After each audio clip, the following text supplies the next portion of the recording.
कक्षा की शुरुआत करने की मैं घोषणा करता हूं। सबसे पहले आप सबों को शुभ प्रभात। हम लोग सीडीपी की कक्षा में हैं, जो हर परीक्षा के दृष्टि से महत्वपूर्ण होता है। विशेषकर सीटेट और टेट विभिन्न राज्य के द्वारा जो ली जाती है, उसमें इसकी महत्वपूर्ण भूमिका होती है। सिस्टमेटिकली हम लोग एक एक चैप्टर करके देख रहे हैं, और इसी कड़ी में हम लोग कोलबर्ग के नैतिक विकास के सिद्धांत को देख रहे हैं। Kohlberg theory of moral development, ये इसके विषय में जानकारी आपको रहनी चाहिए। यदि आप पिछले वर्ष के प्रश्न पत्रों को देखेंगे तो ऐसा एहसास होगा कि एक आध प्रश्न हमेशा इससे निश्चित रूप से पूछे जाते हैं, और एक महत्वपूर्ण अवधारणा है नैतिक विकास के सिद्धांत के क्रम में। इसके नैतिक विकास के क्रम में सबसे पहले आपको जानकारी होनी चाहिए कि कोलबर्ग अमेरिका के मनोवैज्ञानिक थे, और जिन्होंने नैतिकता का सिद्धांत या नैतिक विकास का सिद्धांत दिया। नैतिकता क्या होती है? नैतिकता एक गुण है जिसमें हम सही और गलत की पहचान करते हैं, और सामाजिक परिवेश से ही नैतिकता और अनैतिकता को जाना जाता है। कोई जरूरी नहीं है कि यहाँ के जो नैतिकता है वो अमेरिका में वो नैतिकता माने ही जाएंगे। तो हर परिवेश का एक अलग अलग पक्ष होता है, और उसके कॉन्टेक्स्ट में उसकी परिभाषा गढ़ी जाती है। लेकिन सही और गलत, यदि चोरी करना सही है, चोरी करना गलत है, तो गलत हर जगह है। ऐसा तो नहीं कि चोरी करना सही है उसको आप तार्किक आवरण दे देंगे। हालांकि उसमें एक इन्होंने हिंज की कहानी बताई थी, और उस हिंज की कहानी में एक नैतिक दुविधा है। और नैतिक दुविधा यह है कि एक व्यक्ति की बीबी हॉस्पिटलाइज रहती है और बर्दाश्तन अवस्था रहती है, और डॉक्टर फीस के बिना उसको उसके इलाज करने में असमर्थता जाहिर करता है। तो उसके साथ ये दुविधा है कि चोरी करेंगे तो पुलिस पकड़ी जाएगी, और नहीं यदि नहीं करेंगे तो उसकी बीबी मर जाएगी। ठीक है कि नहीं? तो इस तरह के जो प्रवृत्ति होते हैं, इस तरह के जो संदर्भ होते हैं, इसको हम नैतिक दुविधा के नाम से जानते हैं। तो सबसे पहले आपको इन्हीं बिंदुओं को लेकर चलना है, तो लिखना शुरू कीजिए। लिखेंगे कोलबर्ग अमेरिका का एक वैज्ञानिक था, मनोवैज्ञानिक था। अमेरिका का एक मनोवैज्ञानिक था जिन्होंने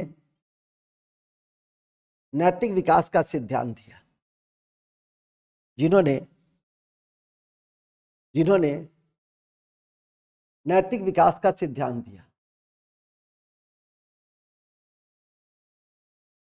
नोट, नैतिकता यह वह गुण है जिसमें सही और गलत की पहचान की जाती है, जिसमें सही और गलत की पहचान की जाती है, जिसमें सही और गलत की पहचान की जाती है, और बच्चा अपने सामाजिक परिवेश में ही से ही और बच्चा अपने सामाजिक परिवेश से ही नैतिकता और नैतिकता को जानता है, नैतिकता और अनैतिकता को जानता है।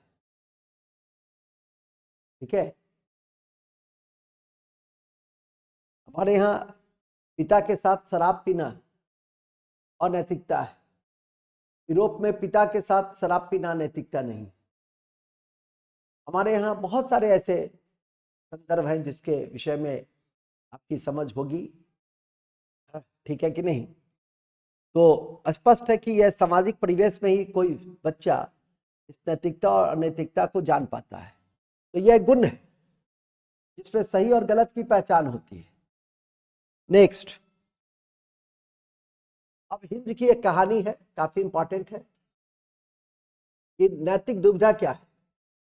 तो नैतिक दुविधा है कि सही और गलत के बारे में डिसीजन न लेने की स्थिति, उसको नैतिक दुविधा कहते हैं। सही और गलत के बीच डिसीजन न लेने की स्थिति तो हम क्या कहते हैं? सही और गलत के बारे में डिसीजन न लेने की स्थिति नैतिक दुविधा कहलाती है। हिंज अगर चोरी करेगा तो पुलिस पकड़ लेगी, और नहीं करेगा तो उसकी बीबी मर जाएगी। तो ये नैतिक दुविधा था।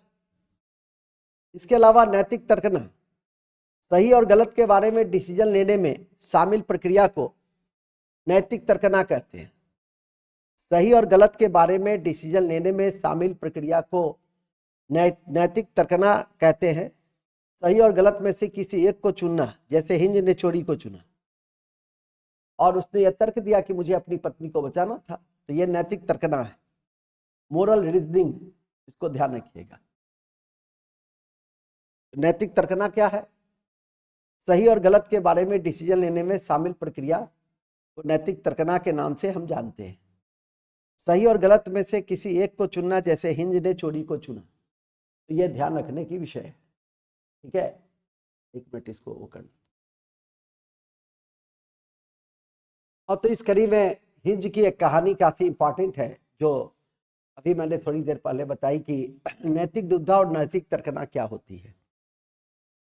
ये दोनों कॉन्सेप्ट को ध्यान में रखेंगे, काफी इंपॉर्टेंट है दोनों कॉन्सेप्ट शिक्षा की दृष्टि से। नेक्स्ट, कोलबर्ग ने नैतिकता के 3 लेवल बताए, ये इसे ध्यान रखना है।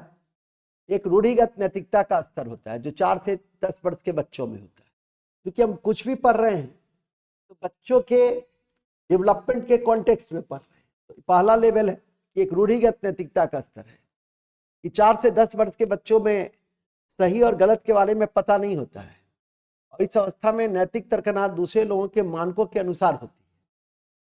ठीक है, मतलब इस अवस्था में नैतिकता शून्य होती है, तो इसको कहते हैं रूढ़िगत नैतिकता का स्तर 4 से 10। इसमें सही गलत की पहचान नहीं होती है और नैतिक तर्कना के लोग दूसरे लोगों के मानकों के द्वारा अनुसार होती है, और इस अवस्था में नैतिकता शून्य होती है। इसे 2 भागों में बांटा जा सकता है। यह है दंड एवं आज्ञा, जिसको हम लोग कहते हैं पालन उन्मुखता।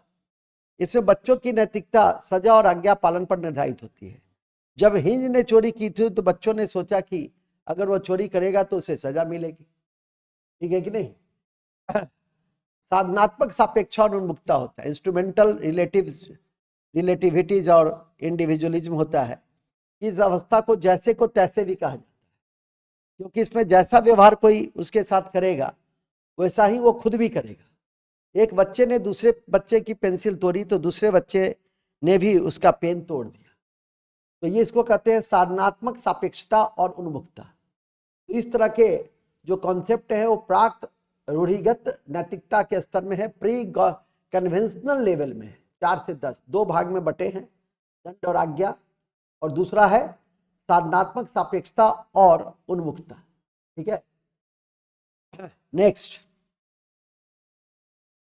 रूढ़िगत नैतिकता का स्तर। दूसरा स्तर है रूढ़िगत नैतिकता का स्तर। ये 10 से 13 वर्ष का स्तर होता है। इस अवस्था में बच्चा दूसरे लोगों के मानकों को अपने अंदर समावेशित कर लेता है तथा उसी के अकॉर्डिंग टू सही और गलत का निर्णय करता है। अब वो परिवेश से बच्चा सीखने लगता है कि सही और गलत क्या है। ठीक है कि नहीं? इसे 2 भागों में बांटा जाता है, अच्छा लड़की बनने की उन्मुखता, मतलब दूसरे का भला बनकर अनुमोदन अर्जित करना, एक होता है ये, और दूसरा कानून व्यवस्था उन्मुखता है। इसमें बच्चा कानून तथा सामाजिक व्यवस्था को बनाए रखने की भावना विकसित करता है, क्योंकि उसके पापा का एक्सीडेंट हो गया था और रेड लाइट पर पार करते हुए, इसलिए वो ऐसा नहीं करेगा। मतलब वो लॉ एंड ऑर्डर का पालन करने का ओरिएंटेशन में आ जाता है। इसको कहते हैं रूढ़िगत नैतिकता का स्तर, जो समाज से हो सकता है, जो परिवार से हो सकता है, जो बड़ों से हो सकता है, उसको हम लोग कहेंगे रूढ़िगत नैतिकता का स्तर, जो 10 से 13 वर्ष की अवस्था में होता है, और ये काफी महत्वपूर्ण फेज है। तीसरा है उत्तर रूढ़िगत नैतिकता। इसमें ये 13 के बाद का है। इसमें डिसीजन खुद से लिए जाते हैं, ना कि समाज के जरिए कि क्या सही है और क्या गलत है। और यहीं से बच्चा में जो नैतिक स्ट्रेंथ है, नैतिक शक्ति है, उसका विकास हो जाता है। ठीक है कि नहीं? और इसकी भी 2 अवस्था होती है। एक होती है सोशल कॉन्ट्रैक्ट ओरिएंटेशन। इसमें किशोर यह मानते हैं कि नियम लोगों के भले के लिए हैं, अगर उस किसी नियम से किसी का नुकसान होता है तो ऐसे नियम को तोड़ देना चाहिए। ये उनकी अपनी एक स्ट्रेंथ होती है। अगर रेड लाइट तोड़कर उसके पापा की जान बच जा सकती थी तो उसे तोड़ देता है। ये सामाजिक अनुबंध उन्मुखता है। सार्वभौमिक नैतिक सिद्धांत की उन्मुखता क्या है? इसमें किशोर दूसरों के विचारों से नहीं बल्कि अपने खुद के मानकों के अनुसार व्यवहार करता है। इसमें किशोर दूसरों के फायदे के लिए अपनी जान पर भी खेल जाता है। और ये अपने अनुसार ये तय करता है। इसको सार्वभौमिक नैतिक सिद्धांत कहते हैं और पहले को सामाजिक अनुबंध उन्मुखता कहते हैं। और ये किसका पार्ट है? तो उत्तर रूढ़िगत नैतिकता का पार्ट है, जो बच्चे अपने से उस मानक को तय करते हैं, न कि समाज के द्वारा तय होता है, जो 13 वर्ष से ऊपर की अवस्था है। इस दोनों को लिखेंगे। उत्तर रूढ़िगत नैतिकता खुद के द्वारा इस स्तर को तय किए जाते हैं। एक दो भाग है, सामाजिक अनुबंध उन्मुक्ता और सार्वभौमिक नैतिक सिद्धांत उन्मुक्ता।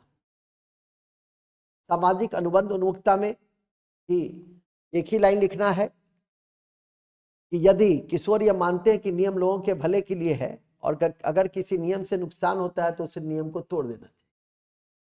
ठीक है, नियम लोगों के भले के लिए। दूसरा है सार्वभौमिक नैतिक सिद्धांत उन्मुक्ता कि किशोर दूसरे के विचार से नहीं बल्कि अपने खुद के मानकों के अनुसार वो काम करता है, व्यवहार करता है। वो है सार्वभौमिक नैतिक सिद्धांत उन्मुक्ता। लास्ट कोलबर्ग के सिद्धांत की आलोचना, उनके सिद्धांत की आलोचना गिलिगन ने किया और कहा कि उन्होंने जो तर्क दिया, कोलबर्ग अपने एक्सपेरिमेंट में महिलाओं को कम प्राथमिकता दी थी, एक, और मेल फीमेल की मोरल रीजनिंग में कल्चर के डिफरेंस को इंपॉर्टेंस नहीं दी।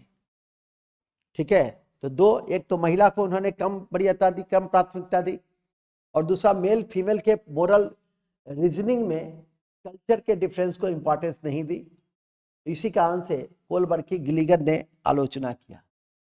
और नेक्स्ट है थैंक्स फॉर वॉचिंग। कुल मिलाकर कोलबर्ग के सामाजिक नैतिक सिद्धांत में दो पक्ष को याद रखना, एक तो नैतिकता क्या है और दूसरा हिंज की कहानी के आलोक में नैतिक दुविधा और नैतिक तर्कना की संकल्पना, और तीसरा ये जो नैतिकता के 3 लेवल हैं, पहला प्राक रूढ़िगत, दूसरा जो 4 से 10 के में है, दूसरा रूढ़िगत नैतिकता, और तीसरा उत्तर नैतिकता, उत्तर रूढ़िगत नैतिकता। इस तीनों के कॉन्सेप्ट का एक बेसिक जानकारी आपके पास होनी चाहिए।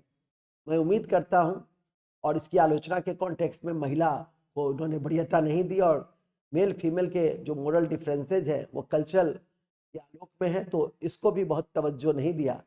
और मैं उम्मीद करता हूं कि इसे 1-2 बार और सुन लेंगे, इस वीडियो को देख लेंगे, तो फिर कोलबर्ग के नैतिकता के विकास के सिद्धांत में आपको किसी प्रकार की कोई कठिनाई नहीं होगी।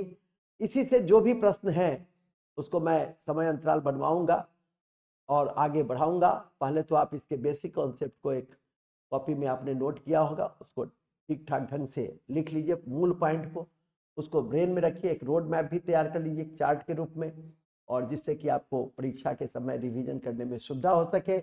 जय हिंद, जय Bharat. Thank you very much, बहुत बहुत धन्यवाद।